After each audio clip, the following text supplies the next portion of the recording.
దేవుడు ఈరోజు మాట్లాడుతున్న అంశం మన బలము బలహీనత దేవుడై ఉండాలి. చెప్పండి, మన బలము మన బలహీనత కూడా ఎవరై ఉండాలి? దేవుడై ఉండాలి. దేవుడు ఈరోజు మరి మంచి వాక్యాల చేత మనందరితో మాట్లాడునుగాక. ఆమేన్, ఆమేన్.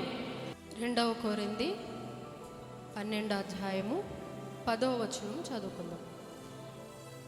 నేనెప్పుడు బలహీనుడునో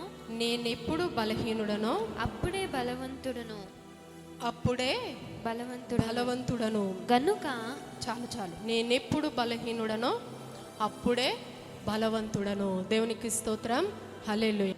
ఈరోజు సాతానుగాడు ఎప్పుడు కూడా మనల్ని వాచ్ చేస్తూ ఉంటాడు. వాడు ఎక్కువగా దృష్టి పెట్టేది దేని మీద అంటే, మనం బలముగా ఉన్న దాని మీదకి రాడు.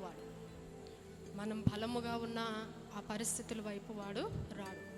ఎక్కడైతే కొంచెము మనం బలహీనమై దేవునికి దూరం అవుతామో, దేవుని యొక్క ఆజ్ఞలను గైకొనక విడిచిపెడతామో, వాటి విషయంలో సాతానుగాడు ఏం చేసుకుంటాడంటే అది వాడు ఆయుధంగా చేసుకుంటాడు. ఎలా చేసుకుంటాడు?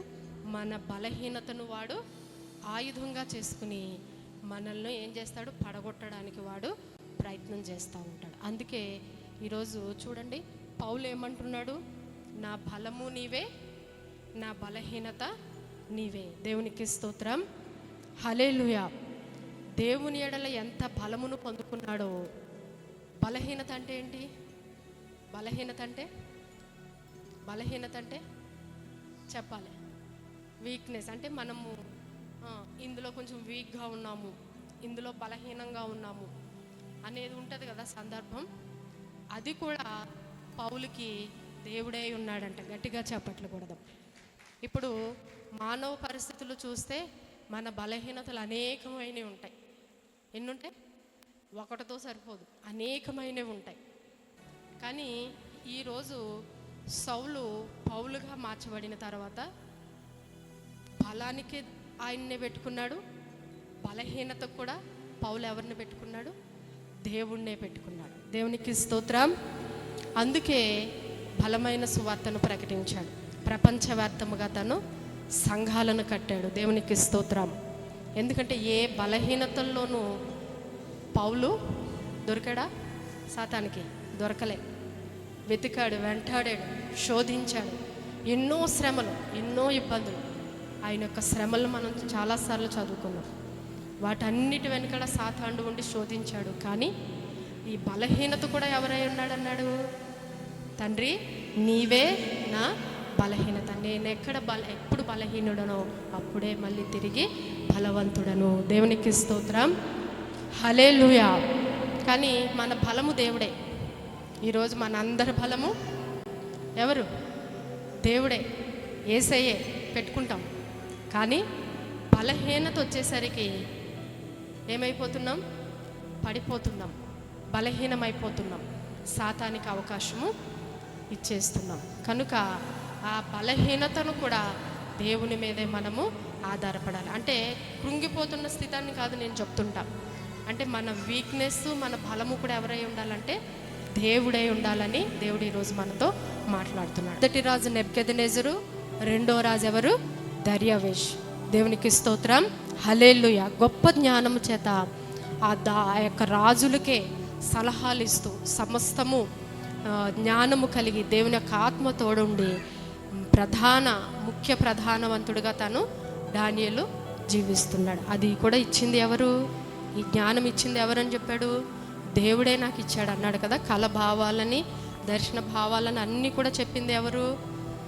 దానియేలే. కానీ దేనితో చెప్పగలిగాడు? ఆత్మ జ్ఞానము చేత, దేవుడిచ్చిన జ్ఞానము చేత తను ఆ యొక్క భావాలను తెలియపరిచాడు. అవునా? రాజు తర్వాత అంతటి అధికారాన్ని ఎవరికి ఇచ్చాడంటే, ఎవరికి ఇచ్చాడు? దానియేలుకి ఇచ్చాడు. అంటే రాజు ఉంటాడు, కానీ ఆ యొక్క పాలన అంతా చేసేది ఎవరంటే దానియేలు. ఆ యొక్క ఆలోచనల ప్రకారమే రాజ్యం అంతటా కూడా నడుస్తుంది. దానియేలు ఏది చెప్తే అది అక్కడ శాసనముగా నిలుస్తుంది. దేవునికి స్తోత్రం, హల్లెలూయా. అలాంటి పరిస్థితుల్లో కొంతమంది ఉంటారు కదా, తన కింద పనిచేసేవారు ఉంటారు కదా, అసూయతో ద్వేషంతో దానియేలు మీద పగపట్టి ఏమని వారు పన్నాగం పన్నారంటే, ఇదంతా మీకు తెలుసు, నేను షార్ట్కట్లో మీకు చెప్పేస్తాను. ఏమని పన్నాగం పన్నారంటే, ఇతను జ్ఞానముతో దేవుని యొక్క ఆత్మతో నింపబడిన వాడే అంచెలంచెలుగా హెచ్చింపబడి ఇప్పుడు ఎక్కడ కూర్చున్నాడు? రాజు పక్కనే కూర్చున్నాడు. రాజుట అంతటి అధికారాన్ని పొందుకున్నాడు. ఎన్నో సంవత్సరాలుగా రాజు వెనకే ఉండిన అధిపతులు కానీ అధికారులు కానీ అంతటి ఉన్నత స్థితిని వాళ్ళు పొందుకోలేదు. పైగా పొందుకోకపోవడం సంగతి అలాగుంచు, దానియేలు మీద అసూయతో ద్వేషముతో ఎక్కడైనా తప్పు దొరికితే పట్టుకుని తన్ని రాజు ఎదుట అవమానపరిచి ఇతడు నమ్మకస్తుడు కాదు అని రుజువుపరచడానికి ప్రయత్నాలు చేస్తున్నారు. ఎవరు? ఆ కింద ఉన్న అధికారులు. ఎవరి మీద దృష్టి ఉంది? ఎవరిని అధికారం చేత తొలగించాలని చూస్తున్నారు? ఎవరిని? దానియేలుని. ఎందుకంటే ఏదో ఒక నింద, ఏదో ఒక తప్పు దొరకకపోతుందా ఆ విషయంలో పట్టి రాజు దగ్గరికి తీసుకెళ్ళి తన అధికారం అంతటిని కూడా ఏం చేయాలని? నాశనం చేయాలని వారు కుయుక్తితో పన్నాగం పన్ని ఎంతగానో ప్రయత్నిస్తున్నారు. సైన్యాధిపతుల్లో చూశాడు, ప్రజల పాలనలో చూశాడు, ఆర్థిక పరిస్థితుల్లో చూశారు. ఇప్పుడు మన సీఎం ఉంటారు కదా, ఎవరు మన సీఎం? ఎవరమ్మా? రేవంత్ రెడ్డి గారు. ఎన్ని పనులుంటాయి?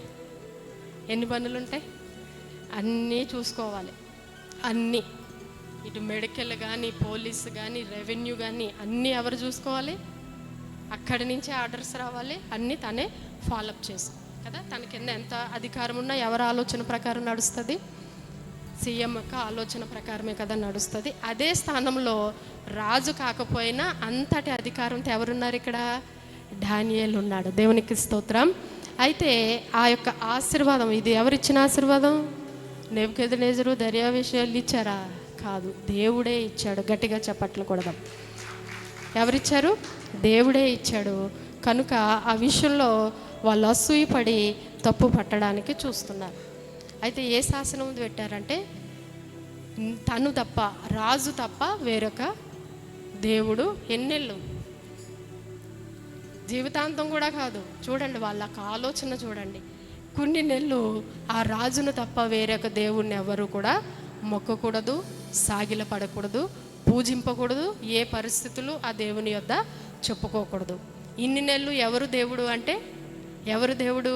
రాజే దేవుడు. ఎవరు దేవుడు?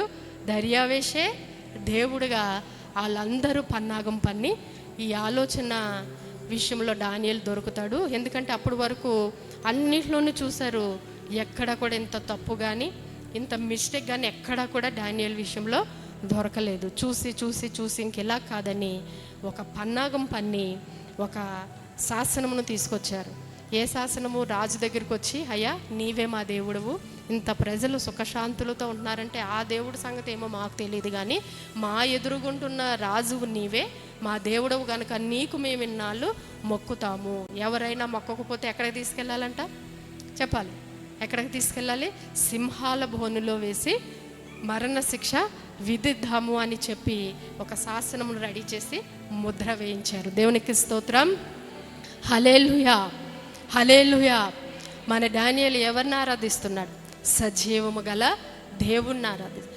ఏ మనుష్యుకి కూడా మొక్కే ప్రసక్తి లేనే లేదు. ఆనాడు హామానేనా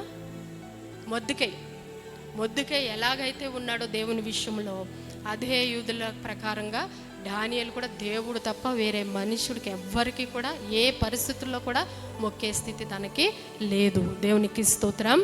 అయితే దానియేలు ఒక బలహీనతను ఒకటి చూశారు. ఏమిటి ఆ బలహీనత అంటే, చూడండి, సాతానుగాడు ఏం చేస్తున్నాడు? ఎప్పుడు ఎవరిని మృంగుదామా అని ఏం చేస్తున్నాడు? గర్జించు సింహము వలె వాడు తిరుగుతున్నాడు. ఎవరు దొరుకుతారంటే వాడు అమాంతంగా మింగి జనాన్ని నాశనం చేయడానికి, దేవుని యొక్క ఆత్మను వాళ్ళలోంచి ఆర్పివేయడానికి అనేకమైన పన్నాగాలు పని ఎవరిని మృంగుదునా అని వాడు వెతుకుచూ తిరుగుచున్నాడంట. అదే పని ఇక్కడ ఎవరు చేస్తున్నారు? దానియేలు విషయంలో ఎవరు చేస్తున్నారు? సాతాన ప్రేరేపణతో అధికారులు, ప్రధానులు ఏదో ఒక తప్పు పట్టాలని, దానియేలుని ఇరికించాలని ఏం చేస్తున్నారు? అనుక్షణము కూడా ఏం చేస్తున్నారు? దానియేలుని శోధిస్తున్నారు, ఇబ్బంది పెడుతున్నారు. అయినా సరే ఏమాత్రము తను భయపడలేదు. ఎందుకంటే బలము తనే, బలహీనత కూడా దేవుడే. దేవునికి స్తోత్రం. హల్లెలూయా, హల్లెలూయా. మరి ఏమాత్రం ఆ రాజశాసనానికి భయపడలేదు. వెళ్ళాడు, తన యొక్క ఇంటికి వెళ్ళి పైకెక్కి దేవుని యొక్క మందిరము తట్టు తిరిగి, ఎందుకంటే అక్కడ కిటికీలు తీసి ఉన్నాయి, 2 చేతులు పైకెత్తి యథాప్రకారంగా ఏం చేస్తున్నాడమ్మా?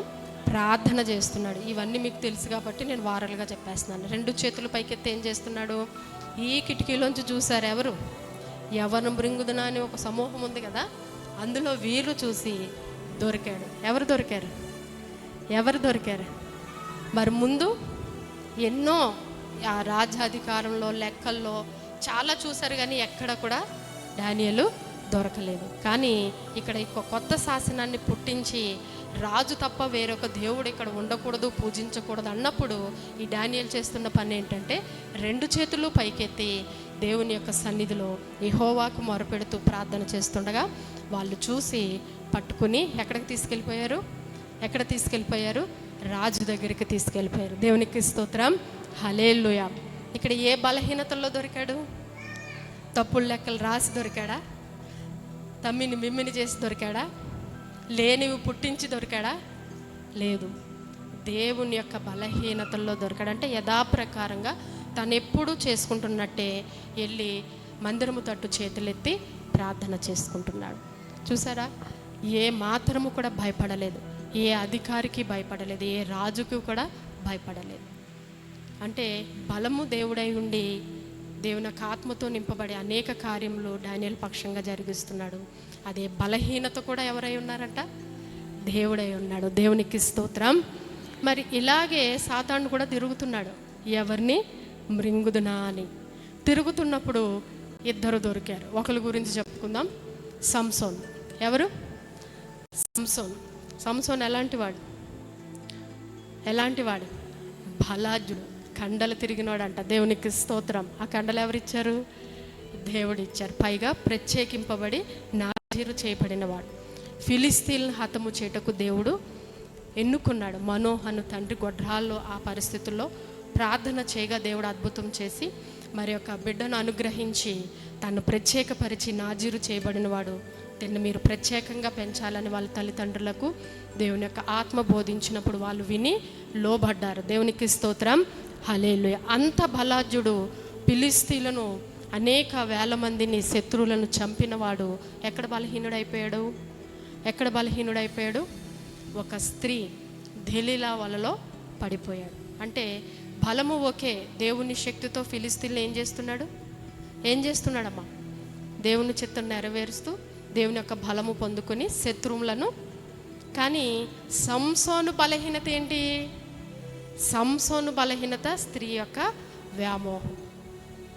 అందులో పడిపోయి మరి బంధకాల్లో కట్టబడి అనేకమైన దేవుని యొక్క పనిని మానివేసి వ్యర్థముగా స్త్రీల వైపు తిరుగుతూ స్త్రీల యొక్క వ్యామోహం కలిగి దేవుని యొక్క పనిని తను నిర్లక్ష్యం చేశాడు. ఇది ఎవరు చూశారు?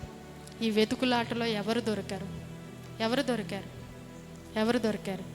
సంసోన్ దొరికారు. సంసోన్ ఎక్కడ దొరికిపోయాడంటే స్త్రీ యొక్క బంధకములో తను దొరికిపోయాడు. అంటే బలము దేవుడై ఉన్నాడు, కానీ బలహీనత విషయంలో సాతానుకు దొరికిపోయాడు. అది సాతాను అవకాశం తీసుకుని ఏం వేసేసింది? ఒక ఉచ్చు వేసి దేవుని చిత్తం నెరవేర్చకుండా సగంలోనే ఆ పనిని ముగించే పరిస్థితికి వచ్చేసాడు. దేవునికి స్తోత్రం. మరి ఆ లాలన చేసిన స్త్రీ తన యొక్క బలమును చెప్పేశాడు. విసిగించడంతో మరి చెప్పివేసి నా బలం ఎక్కడున్నదో నాది ఇలాగ గుండు చేస్తే నా బలం అంతా పోతుంది అన్నప్పుడు శత్రువులతో ఆ సమాచారం పంపించి వచ్చి మరి తను పట్టుకోగా గుండు చేయగా ముందులాగే విరుచుకు పడ్డాడు. కానీ బలం ఏమైపోయింది? అక్కడ బలం పోయింది. దేనివల్ల పోయింది? చిన్న బలహీనత బట్టి. చూడండి, ఇక్కడ బలము గొప్పది, అనేక మందిని చంపివేశాడు దేవుని యొక్క చిత్త ప్రకారంగా. కానీ బలహీనత ఆ బలమును ఏం చేస్తుంది? ఓడించి వేస్తుంది. అర్థమవుతుందా? బలహీనత ఆ బలమును ఏం చేస్తుంది? జాగ్రత్త. మనము ఇంత బలవంతులము అంత బలవంతులమని కాదు, కానీ మన బలహీనత ఏంటో మనం తెలుసుకుని దాని విషయంలో దేవుని యొక్క మరి చిత్తాన్ని దేవునికి మనము ఆ బలహీనతను అప్పగించి మనం దేవుని సన్నిధిలో గడిపినప్పుడు దేవుడు తప్పక మన బలహీనత నుంచి దేవుడు మనలను బలపరుస్తాడు. నిజమే, ఆ యొక్క స్త్రీ పరిస్థితిలో తను ఉన్నప్పుడు ఎవరి మీద ఆధారపడాలి? వేల మందిని చంపిన తను ఈ యొక్క స్త్రీ బంధకాల్లో ఎందుకు పడిపోయాడు అంటే బలహీనత కలిగి. ఏ బలహీనత? పాపము అనే బలహీనత కలిగి. దేవునికి స్తోత్రం.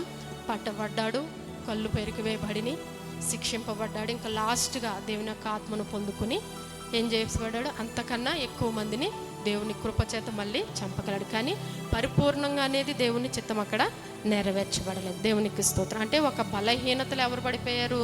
సంసోను పడిపోయాడు. సరే, రెండో వ్యక్తి యూదా. ఎవరు? యూదా. ఎవరమ్మా యూదా? ఇస్కరియోతు యూదా 12 మందిలో ఒకరు. సరే, ఆయన యొక్క బలహీనత ఏంటో తెలుసుకుందాం. దేవుడు అక్కడ శిష్యుల విషయంలో అందరికీ సమానమైన అధికారం ఇచ్చి వెళ్తున్న ప్రతి చోట కూడా ముందుగా వీళ్ళని పంపించి సకల సువార్తకు సిద్ధము చేయమని వీళ్ళని పంపించేవాడు దేవుడు కదా. అయితే అక్కడ డబ్బు సంచి ఎవరి చేతికి వచ్చింది? ఎవరి చేతికి వచ్చింది? ఇస్కరియోతు యోతాకు వచ్చింది. తన అలవాటు ఏం చేస్తున్నాడంటే అందులోని ఆ కానుకల సంచిలో ఉన్న డబ్బులు కొంతగా ఏం చేస్తున్నాడు? దొంగిలిస్తున్నాడు. యాక్చువల్గా అప్పటికి యేసయ్య వెళ్ళిన చోట సమృద్ధిగా ఆహారం దొరుకుతుంది, అవునా? సమృద్ధి అయిన సువార్త ప్రకటింపబడుతుంది. ఇంకా ఇతను నెత్తుకోవాల్సిన పనేముంది? ఆ డబ్బులు దాచిపెట్టుకుని ఏం చేస్తాడు? కానీ బలహీనత. ఏమిటి ఆ బలహీనత? ధనము అనే బలహీనత, దాచుకోవాలనే బలహీనత, దోచుకోవాలనే బలహీనత. ఆల్రెడీ ఏం చేసి వచ్చాడు? ఈ యొక్క శిష్యుల్లో చేరే ముందు ఏం చేసి వచ్చాడు? బందిపోటుగా అనేక మంది చంపి వారి దగ్గర నగలు నట్రాలు తీసుకుని వాళ్ళని ఇబ్బంది పెట్టి చంపే యొక్క గుంపులో ఉన్నవాడు. ఎవరు? ఇస్కరియోతు యోధా. అలవాట్లో పొరపాటు చేయి ఊరుకుంటుందా? పైగా యేసయ్య ఏం చేశాడు? డబ్బు సంచి తీసుకో అని ఆయనకి అధికారం ఇచ్చాడు. సంచి అంతా తీసుకుంటలే, కానుకల్లోంచి 100, రెండో రోజు 200, అలాగా బాగా అలవాటు పడ్డాడు. బాగా దొంగతనానికి అలవాటు పడ్డాడు. జాగ్రత్త. బలహీనత మొదట చిన్నగానే స్టార్ట్ అవుతుంది. ఎక్కడి నుంచి పాపం డబ్బులు దొంగలించాడు? సంచిలోంచి వేలేం తీసేలేదేమో, కొంతగానే అలవాటు పడ్డాడు. ఆ పడ్డ అలవాటు ఎక్కువ అయిపోయింది. ఏమైపోయింది? 100 500 అయ్యింది, 500 1000. ఇంకా ఆశ అనేది ఏమవుతుందంటే మనిషికి పుట్టుకొస్తూ ఉంది. ఏమవుతుంది? పుట్టుకొస్తూ ఉంది. పక్కనే దేవుడు సువార్త ప్రకటిస్తున్నాడు, మారు మనసు పొందండి, ఇదేది శాశ్వతము కాదు, ఒక దినాన దేవుని రాకడుంది, రాయి మీద రాయి నిలవని రోజు ఉంది, నువ్వు ఎంత డబ్బు సంపాదించినా ఏమి చేసినా అది ఒక దినాన కాలిపోవలసిందే, మనకేది శాశ్వతం? నిత్య జీవమే శాశ్వతం అని ప్రకటిస్తున్నాడు యేసయ్య. జక్కయ్య మార్పు రాలేదా? ఎవరు తను? సుంకపు ఎన్ని డబ్బులు ఉంటాయి, కానీ ఆ డబ్బుని తను ఏం చేశాడు? పేదలకు పంచిపెట్టేశాడు. దేవునికి స్తోత్రం, హల్లెలూయా. కానీ ఈయన ఏం చేస్తున్నాడు? సంచులు నింపుకుంటున్నాడు, జోబులు నింపుకుంటున్నాడు. అలవాటు పడ్డాడు.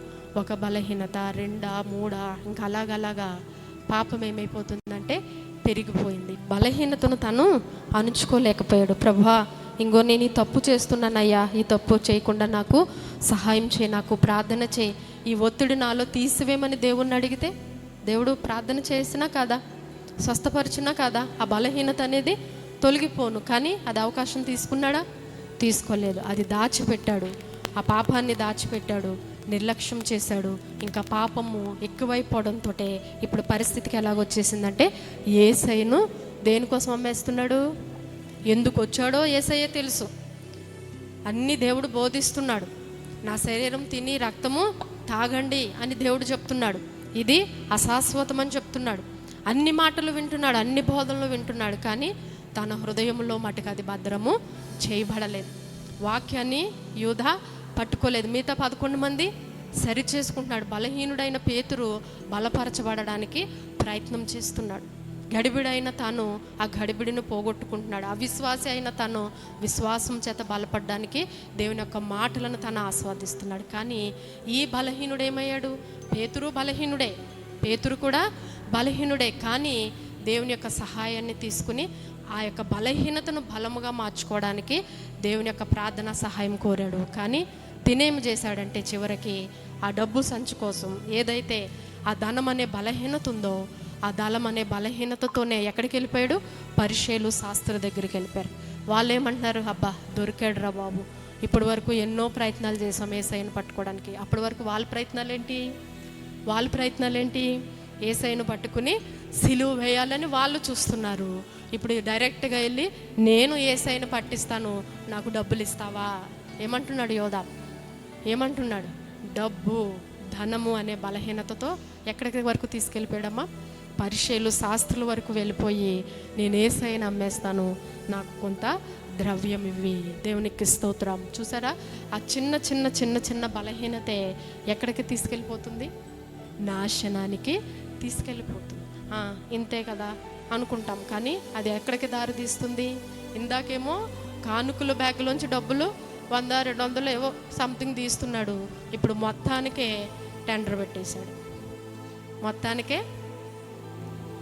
అంటే తన ఆత్మీయ జీవితం అనేది ఇంకా అసలు మాటే లేదు, అక్కడ సరి చేసుకునే స్థితి అనేది లేనే లేదు. మళ్ళీ పక్కనే ఉన్నాడు దేవుడు.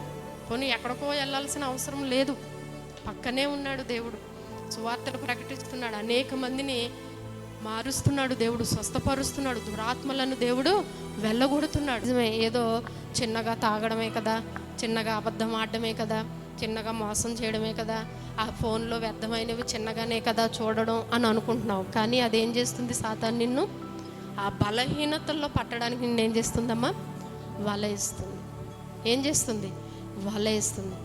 ఇందాక మనం చదువుకున్నట్టు నా బలము నా బలహీనత నీవే ఉండాలి. ఇందాక సాతాను గడు ఏం చేస్తున్నాడు? ఎవరిని మృంగుదనా అని ఆడు ఊరికి ఎందుకు తిరుగుతాడు? ఎక్కడ ఏ విషయంలో నాకు దొరుకుతారా, ఏ పాపములో నాకు దొరుకుతారా? ఎవరు చూస్తారు? ఎవరు చూస్తున్నారు?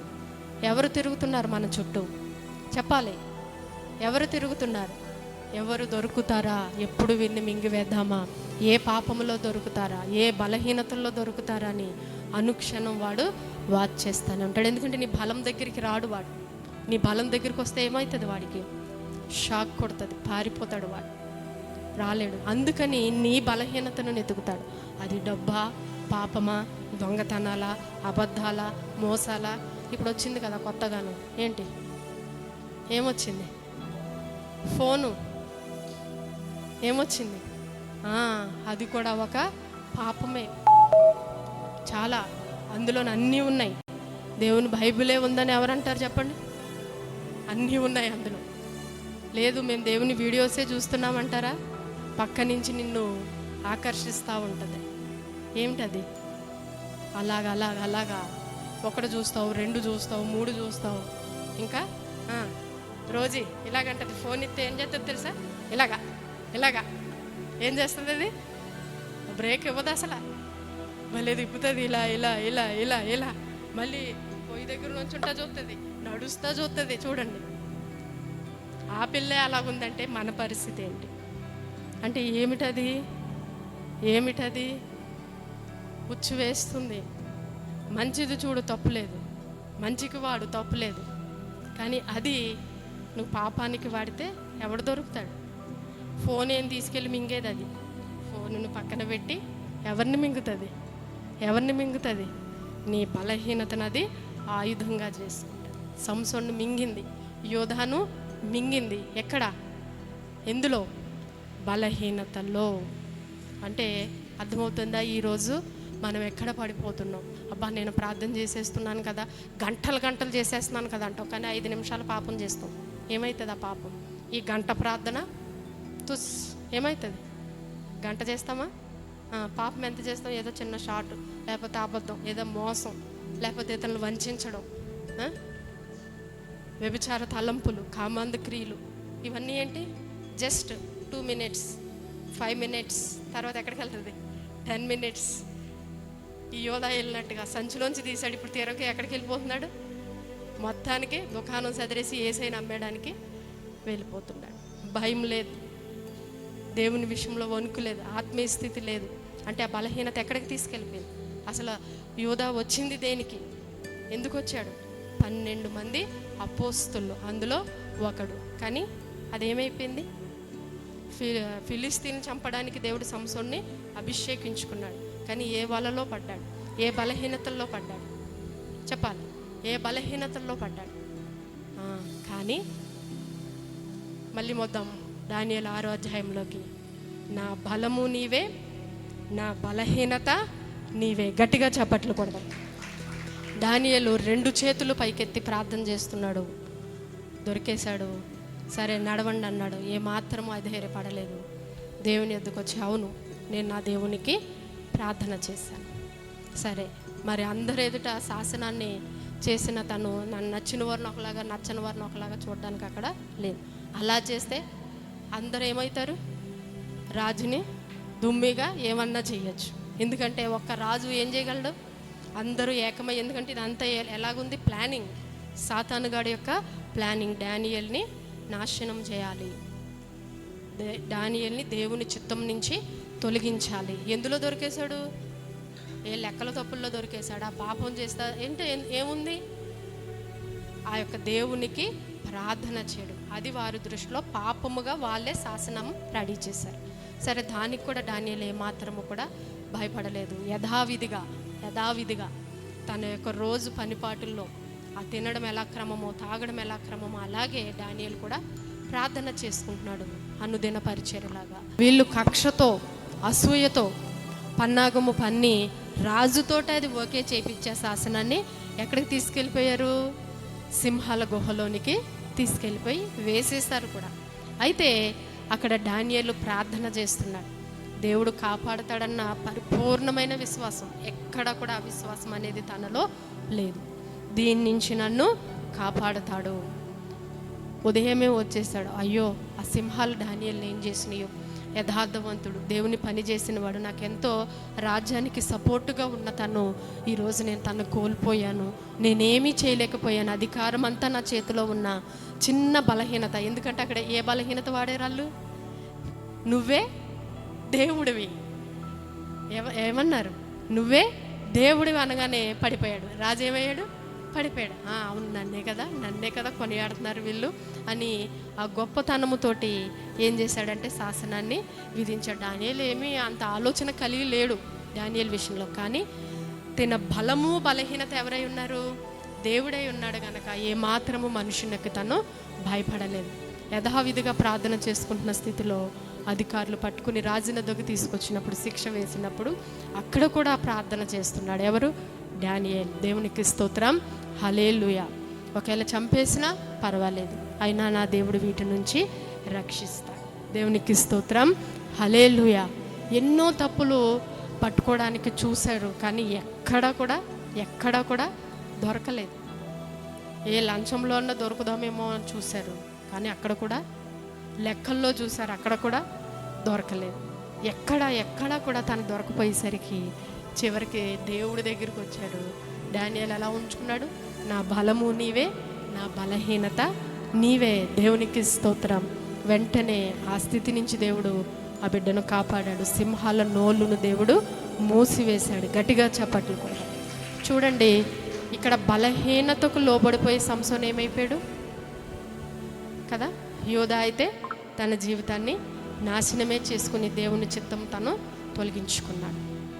కానీ ఆ బలహీనతను సరిచేసుకుంటే, ఆ బలహీనతను కానీ విడిచిపెట్టి అక్కడ దేవుని యొక్క స్థానానికి ఇస్తే నిజంగా తను బలవంతుడై ఉండు. కానీ ఈరోజు ఏమైపోయింది? ఇద్దరి పరిస్థితి. ఇంకా చాలామంది ఉన్నారు, కానీ ఇద్దరిదే మీకు నేను సాక్ష్యం ఇస్తున్నాను. ఎందుకంటే మన బలము బలహీనత ఎవరై ఉండాలమ్మా? దేవుడై ఉండాలి. నువ్వు అబద్ధాల విషయంలో బలహీనంగా ఉన్నావా? ఇంకా ఏదైనా పెట్టుకో, ఫోనా, మోసాలా, ఏమా ఇతరులు వంచడమా, కామాంధ క్రియలా, ఇంకా ఏమైనా పెట్టుకో. ఆ బలహీనతను నువ్వు జయించాలి. ఆ బలహీనత కానీ మన సాతానుకు దొరకమంటే ఒక సంసోను పరిస్థితి, ఒక యోధా పరిస్థితి అయిపోతుంది. కానీ ఆ బలహీనతను దేవుడు పెట్టుకున్నాడు గనక డానియేలు ఏమయ్యాడు? రక్షింపబడ్డాడు. రాజే వచ్చి తన ఎదుట సాగిలపడేలాగా దేవుడు అక్కడ అద్భుత కార్యాన్ని చేశాడు. దేవునికి స్తోత్రం.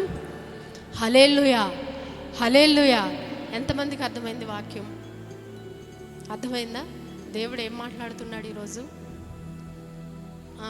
కొంచెం బలం పక్కకు పెట్టుకుందాం. ఈరోజు మన బలహీనత ఏంటి చెక్ చేసుకో. అబద్ధాలు ఆడుతున్నావా? మోసాలు చేస్తున్నావా? లేకపోతే పాపపు తలంపుల్లో ఉన్నావా? కానీ దానికోసం ఆశపడుతున్నావా? సంతృప్తి కలిగిన జీవితం లేదా? లేకపోతే ఫోను అనే బలహీనత ఉందా? ఈ సిగరెట్లు అనే బలహీనత ఉందా? గుట్కాలు ఇవన్నీ ఏమైతాయి చెప్పండి? చిన్నగానే స్టార్ట్ చేస్తారు పాపం. తాగుడు కూడా ఎంత స్టార్ట్ చేస్తారు? సీసాలు ఏమి ఎత్తారు స్టార్టింగ్లో. యోధావలే 100 నుంచి స్టార్ట్ చేస్తారు. 100 రూపాయలు తీశాడు స్టార్టింగ్. అబ్బా భలే ఉంది, యేసయ్య శిష్యులు కనిపెట్టలేకపోయారు అని మళ్ళీ ట్రై చేశాడు కదా, మళ్ళీ ట్రై చేశాడు. కానీ దేవుడు చూస్తున్నాడన్న భయం ఉందా తనకి? లేదు.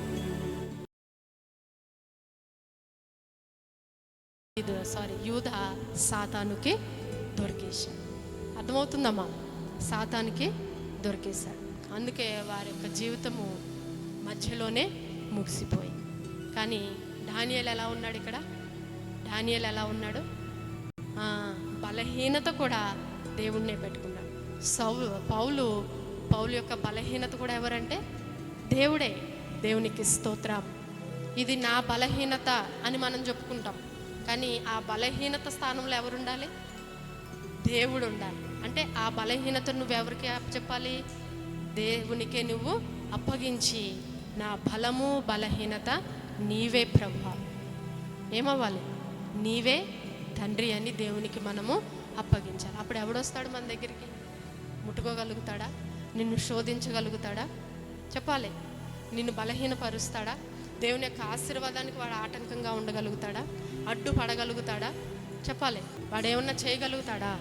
ఎందుకంటే దానియేలు వలె మన బలము ఆయనే ఉండాలి, మన బలహీనత కూడా ఆయనే ఉండాలి.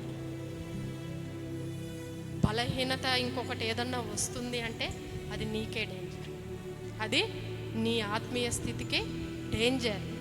ఎందుకంటే యూదా నాశనం అయిపోయాడు. ఏమైపోయాడు యూదా? ఏమైపోయాడమ్మా? నాశనం అయిపోయాడు. దేవుడి చిత్తాన్ని తను తొలగింపబడ్డాడు. కానీ దానియేలు అయితే ఎవ్వరికీ భయపడలేదు. చేస్తే చేసుకొని నా దేవుడు నన్ను చూసుకుంటాడు. మరి ఇప్పుడు ఆ దేవుడే ఆ సింహాల నోళ్ళను ఏం చేశాడు? మూసివేశాడు. గట్టిగా చప్పట్లు కూడా. రాత్రి అంతా ఆ సింహాల బోనులో ఉండడం అంటే మాటలా? ఒక బల్లిని కూర్చోబెట్టి ఒక రూమ్లో పాడేసి వెళ్తే ఏమవుతుంది? చెప్పాలి. సింహాల జోలికి వెళ్ళొద్దు మనం. ఎక్కడ ఉండాలి? ఒక బల్లినో ఎలకనో ఒక కుక్కనో వేసి వెళ్ళామంటే ఏమవుతుంది? కానీ ఇక్కడ ఆకలితో అలమటిస్తున్నాయి. ఈ కక్ష అంతా తీర్చుకోవడానికి సింహాలకి పొద్దు నుంచి ఏం పెట్టలేనట్టుంది వాళ్ళు. ఎందుకంటే అమాంతంగా మింగేయాలి అనుకున్నారు. అది నెరవేర్చబడింది వాళ్ళ కుటుంబాల్లో వాళ్ళ పక్షంగా. దేవునికి స్తోత్రం. ఎందుకంటే మన బలవంతుడు అంత శక్తి కలిగిన దేవుడు. కనుక ఎక్కడ మనం బలహీనమైపోతున్నామో ఒక్కసారి ప్రార్థన చేయి, దేవుణ్ణి అడుగు. అయ్యా నిజమే, ఈ బలహీనతల్లో నేను ఉన్నాను ప్రభా, ఇందులోంచి నేను రాలేకపోతున్నాను. ఏమని అడగాలి? నేను ఇందులోంచి రాలేకపోతున్నాను, నాకు నీ సహాయము దయచేయి. ఎందుకంటే మన వల్ల కాదు. మన వల్ల ఒక వెంట్రుకను తెల్లగాను చేయలేము. ఇప్పుడేవో అవి వేసేసినంత మాత్రం మళ్ళీ రెండో రోజుకి ఏమవుతాయి? అసలు రంగు వచ్చేస్తుంది. ఒక వెంట్రుకను తెల్లగాను చేయలేము, నల్లగాను చేయలేము కదా. మరి ఆ బలహీనతను జయించాలంటే నువ్వు ఎవరి మీద ఆధారపడాలి? అది తప్పు కాదు. ఆ బలహీనతను ఒప్పుకో. అలాగా చేయలేదు యోధ అలా చేయగలిగాడా? పక్కనే ఉన్నాడు దేవుడు, సువార్త ప్రకటిస్తూ అనుక్షణం తిప్పుతూనే ఉన్నాడు. రా సువార్తకి రా, ఎక్కడికి రా, అక్కడ సిద్ధపరచని పంపుతూనే ఉన్నాడు. జక్కయ్య మారిపోయాడు, మరియా మారిపోయింది, ఎంతోమంది మారిపోయారు. కానీ పక్కనున్న ఈయన మటుకు మారలేదు. ఎందుకంటే బలహీనతల్లో పట్టబడ్డాడు. ఆ సింహాలు ఏమీ చేయలేకపోయినాయి దానియేలు. ఎందుకంటే దేవుని యొక్క ఆత్మను తోడుగా ఉంచుకున్నాడు. దేవునికి స్తోత్రం. హల్లెలూయా, హల్లెలూయా. ఈరోజు మన బలహీనతలు జయించాలంటే, ఇప్పుడు నువ్వు సిగరెట్ తాగే అలవాటు ఉందనుకో, మానతావు. 4 రోజులు ముక్కు మూసుకుని మానేస్తావు. 5వ రోజు 2 పెట్టెలు తెమ్మంటావు. తాగడం మానేస్తావు 4 రోజులు. అంటే ఇదంతా మనశక్తి. ఇదంతా 4 రోజులు మానేయడం ఏంటి? మనశక్తి. 5వ రోజుకి ఎలా కూర్చుంటాం? 2 బాటిల్ పట్టుకుని కూర్చుంటాం. గుట్కాలు తింటున్నారు. గుట్కాల అలవాట్లు ఉన్నాయి చాలామందికి. అది ఎంత భయంకరమైన తెలుసా? ఆ కొంచెం చిన్న ప్యాకెట్టే, 10 రూపాయల ప్యాకెట్టే అని వేసుకుంటున్నావు చూడు, ఇలాగ తీసుకుని వేసుకుంటున్నావు చూడు, అది ఎక్కడికి వెళ్ళిపోతుంది? అలా తిని తిని తిని తిని అక్కడ అంతా కూడా స్కిన్ క్యాన్సర్ వచ్చేసి, సినిమాల్లో ఎవరు తన ఎవరు ఏదో పేరు ఉంటుంది సినిమాల్లో ముందు పెడతారు కదా, ముఖేష్ అంబానీ. అలా చేసుకుంటే ఇదంతా ఏమైపోయింది? ఓ 10 రూపాయల ప్యాకెట్టే అన్నాడు, ఎక్కడికి వెళ్ళిపోయాడు? జీవితమే భార్య బిడ్డలు చెప్తాడు కదా, మనకి చెప్తాడు కదా. ఏ ప్యాకెట్ నుంచి స్టార్ట్ అయింది? 10 రూపాయల ప్యాకెట్ నుంచే చిన్నగా స్టార్ట్ అయింది. ఇదంతా ఎవరు చేసే పన్నాగం అంటే సాతానుగాడి యొక్క పన్నాగం. వాళ్ళని వేశాడు స్త్రీని. మంచిగా అందరినీ చంపుకుంటా, ఎముకలతో చంపుకుంటా, మంచిగా దేవుని చిత్తం నెరవేరుస్తా, సింహాలని ఎలుగుబంటులు చీట్ చేస్తే వెళ్ళిపోతున్నాడు. ఎవరు కానీ అక్కడ నుంచోబెట్టాడు ఎవరిని? స్త్రీని. ఇందులో దొరికేస్తాడు నాకు. ఎందులో దొరుకుతాడు? ఇందులో దొరికేస్తాడు. ఎవరు? సంసోను. మన బలము బలహీనత దేవుడే ఉండాలి. మన బలహీనత తొలగించుకోవాలంటే నువ్వు దేవుని యొద్దకు వెళ్ళి ప్రార్థన చేయి, ఉపవాసం ఉండి ప్రార్థన చేయి, దేవుని సహాయం అడుగు. నీకు అలాంటి పరిస్థితులు వచ్చినప్పుడు వెంటనే నువ్వు మోకాళ్ళేసి ప్రార్థన చేయి. కానీ అది యూదా చేయలేకపోయాడు. మరి భయంకరమైన శిక్షను తను అనుభవించాడు. ఎంతమందికి అర్థమైంది వాక్యం? ఎంతమందికి అర్థమైంది? మన బలహీనత అనే పాపము దగ్గర ఎవరిని పెట్టుకోవాలి? నువ్వు దేవుణ్ణి నువ్వు కానీ పెట్టుకుంటే జయిస్తావు. పాపాన్ని నువ్వు జయిస్తావు, బలహీనతను నువ్వు జయిస్తావు. మన బలము బలహీనత ఎవరై ఉండాలమ్మా? దేవుడై ఉండాలి. దేవుడై ఉండాలంటే నువ్వు దేవుని సహవాసంలో అంటుకట్టబడాలి. మెలకు కలిగిన ప్రార్థన, వాక్యము, పరిశుద్ధాత్మ అభిషేకం, దేవుని యొక్క సహవాసంలో నువ్వు ఉన్నప్పుడే ఇలాంటివి నువ్వు జయించగలవు. చెప్పాను కదా, మన బలము 4 రోజులే. మన బలము 4 రోజుల వరకే కంట్రోల్ చేయగలం. తర్వాత మళ్ళీ అంతకన్నా రెట్టింపు చేసేస్తాం. కానీ దేవుని మీద కానీ మనం ఆధారపడితే, దేవుని వైపు ఆ 2 చేతులు పైకెత్తిన ఆయన, నా సహాయము నీవే తండ్రి. ఏమన్నాడు ఆయన? యెహోవా మీద మన భారం మోపాలంట. దాని నుంచి విడిపించేది ఎవరు? దేవుడే. కనుక దయచేసి ఈ యొక్క వాక్యాలు బట్టి సరి చేసుకోండి. మన బలము బలహీనత కూడా దేవుడై ఉండాలి. అందరూ చెప్పాలి, సాక్ష్యం ఇవ్వాలి. దేవుడి విషయంలోనే బలహీనంగా ఉంటుంది అని చెప్పాలి వాళ్ళు. అంటే ఎలాగంటే, ఇప్పుడు మనము ఈ ఫోను, ఈ అబద్ధాలు, మోసాలు, లంచగొండి, ఇవన్నీ కూడా సాతానుడు వేస్తూ ఉంటాడు, అగ్నిబాణాలు. వాటిని మనము ప్రార్థన ద్వారానే జయించి, అమ్మో ఈ బిడ్డ దేవుని బిడ్డ, ఈ బిడ్డను ముట్టుకోకూడదు, మన యొక్క బలహీనతను అంతా దేవునికి అప్పగించుకుని, ప్రభా ఇంగో నేను ఈ బలహీనతలో పడిపోతున్నాను, ఈ పాపంలో పడిపోతున్నాను, నీకు దూరం అయిపోతున్నాను, సాతానికి నేను దొరికిపోతున్నాను, దేవా నన్ను దయతో క్షమించి ఆ స్థితి నాలో తీసివేయని ఏం చేయాలి? నీ గదిలోనికి వెళ్ళి నువ్వు ప్రార్థన చేయాలి. అప్పుడు చూడండి, దానియేలే కదా, అంతకన్నా 100 బలాన్ని దేవుడు మనకి అనుగ్రహిస్తాడు. ఎక్కడ పట్టుకోగలిగారు వాళ్ళు? ఎక్కడ పట్టుకోగలిగారు? దేవుడి విషయంలోనే పట్టుకోగలిగారు. ఇప్పుడు నీ కుటుంబంలో కూడా వస్తాయి. భర్త, భార్య, పిల్లలు, బంధువులు అందరూ కూడా అనేక రీతులుగా నిన్ను శోధిస్తూ ఉంటారు. అవునా? వంట చేయలేదు, పెంట చేయలేదు, అవి చేయలేదు, ఇవి అవి అంటారా లేదా? దేవుని మందిరానికి వచ్చే విషయంలో అంటూ ఉంటారు. కానీ దేవుని దగ్గరికి వచ్చేసరికి, దేవుని మందిరానికి వెళ్తున్నావు, వంట చేయకుండా వెళ్తున్నావు, అవి చేయకుండా వెళ్తున్నావు, ఇవి చేయకుండా వెళ్తున్నావు అని వాళ్ళు కంప్లైంట్ ఇవ్వడం కాదు. అమ్మో దేవుని విషయంలో తినక ఏమన్నా అన్నామనుకో అది మనకే ఇబ్బంది అని ఆ గ్రహింపు వాళ్ళకి రావాలి. ఆ గ్రహింపు వాళ్ళకి రావాలి. అంటే వాళ్ళతో నేను కొట్లాడమని అంటలేదు, మౌనంగా నీ ప్రార్థన నువ్వు చేసుకుంటూ నీ సమస్యను ఏమవ్వాలంటే దేవునికి అప్పగించాలి. చాలామంది భర్త బలహీనతలతో పడిపోయిన కుటుంబాలు ఎన్నో ఉన్నాయి. భర్త శోధిస్తుంటే తన వైపు చూసి దేవుని మీద ఆధారపడక తన్నే ఇంకా భర్తకే భయపడి దేవుని మందిరాన్ని సంఘాన్ని చివరకు కనీసం విడిచిపెట్టి విగ్రహారాధనకి వెళ్ళిపోయిన వాళ్ళు కూడా చాలామంది ఉన్నారు. కానీ అటువంటి పరిస్థితుల్లో నువ్వేం చేయాలి?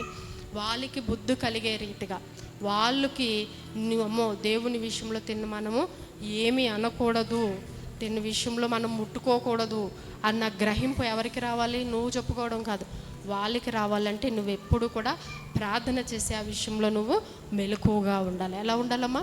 మెలకువగా ఉండాలి. అప్పుడు ఆ శోధన అనేది నువ్వు జయించగలుగుతావు. అర్థమైందా? అంటే మన బలహీనత కూడా ఎవరై ఉండాలి?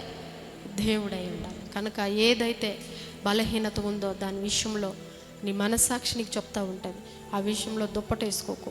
ఆదాము వలె ఆదాము రొమ్మును ఏం దాచుకున్నాడంట? పాపాన్ని కప్పుకున్నాడంట. కానీ దావీదు అలా కాదు, పశ్చాత్తాపంతో నేను పాపిని, ఈ బలహీనత నాలో ఉంది. ఏం చేశాడు? ఒప్పుకున్నాడు. ఒప్పుకుని పశ్చాత్తాపంతో ప్రార్థన చేశాడు. ఆ బలహీనతను జయించాడు. ఇప్పుడు దావీదు కూడా ఎవరు? బలము ఆయనే, బలహీనత కూడా ఆయనే. గట్టిగా చప్పట్లు కొడదాం. దేవుడి చిన్న వాక్యాన్ని దీవించునుగాక. ఆమేన్.